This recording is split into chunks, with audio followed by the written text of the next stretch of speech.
Welcome back. Make yourselves comfortable. Topic for today is the diffusion of authority.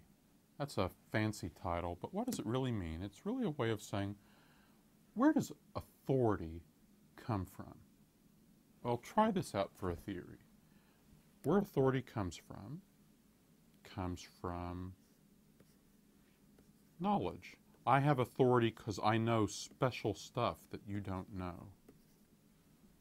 It comes from force. I have authority because I can make you do things because my army's bigger than yours. It comes from money. I have authority because I have great wealth and I can buy things. In the traditional world, the sources of knowledge, of force, and of money were controlled, were surrounded by elaborate rituals and hierarchy. Mainly kings and warriors had the force, priests had the special knowledge, and between them they divided up the money. But now let's think a little bit about what's happening to these sources of authority, especially during the 1700s, especially because of the commercial and military revolutions we've already been talking about. Knowledge, well, knowledge is now being generally disseminated with more and more people able to read and more knowledge set down with the aid of a printing press in books or pamphlets that they can read. A terrific example of this is in the 1700s, a group of Frenchmen, led by a man named Denis Diderot, set out to write a thing they called an encyclopedia, in which they would just write down a summary of all the knowledge people had, then put it in a printing press and make it available to whoever could read it. They were disseminating knowledge for the world. This is a page from their encyclopedia. It's very practical stuff. They're showing people how to do things, transmitting knowledge. Another kind of knowledge is sacred knowledge, the understanding of the laws of God. Religious beliefs are very important in several traditions. So who has access to that? Do you need to be a priest inducted into sacred rituals in order to have privileged access to the knowledge of God's laws? Some cultures, like Islam, already celebrated universal access to this. Indeed, literacy in much of the Muslim world was simply defined by the ability to read the Holy Quran.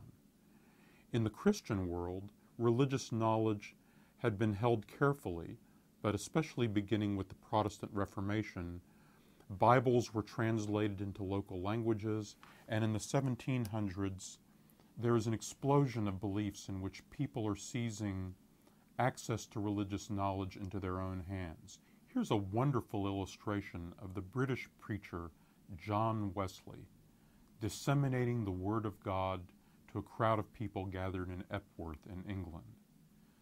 The democratization of holy knowledge. Going back to the Middle Ages, universities are being created all over Europe.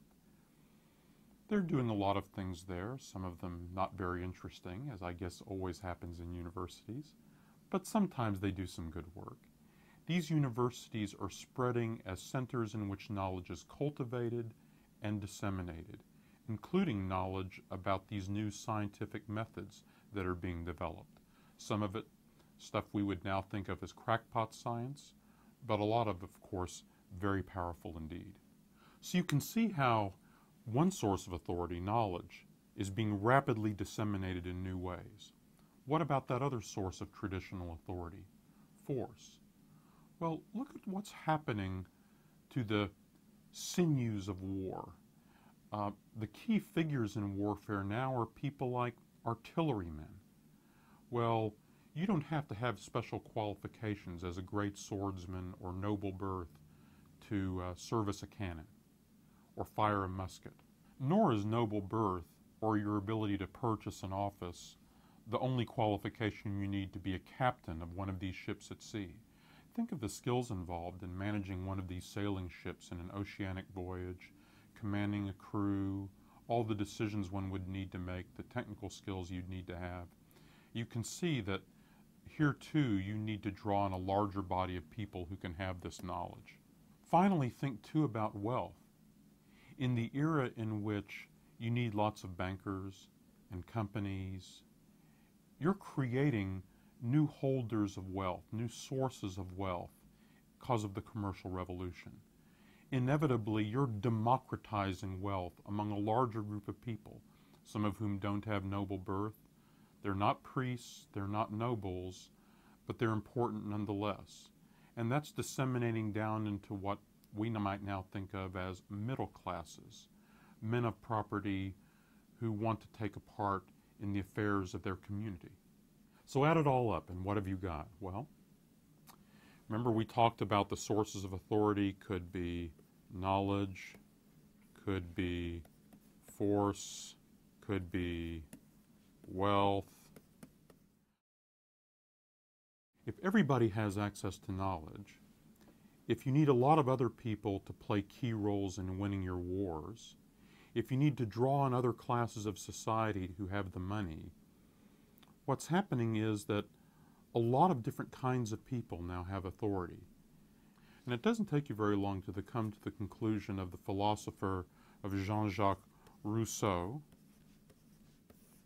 whose work can perhaps be boiled down simply to the statement that, you know where authority comes from? Authority comes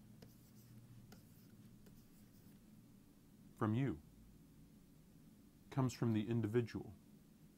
The individual in his natural state is the source of sovereign power. That's a revolutionary insight that's part of what's changing in the 1700s.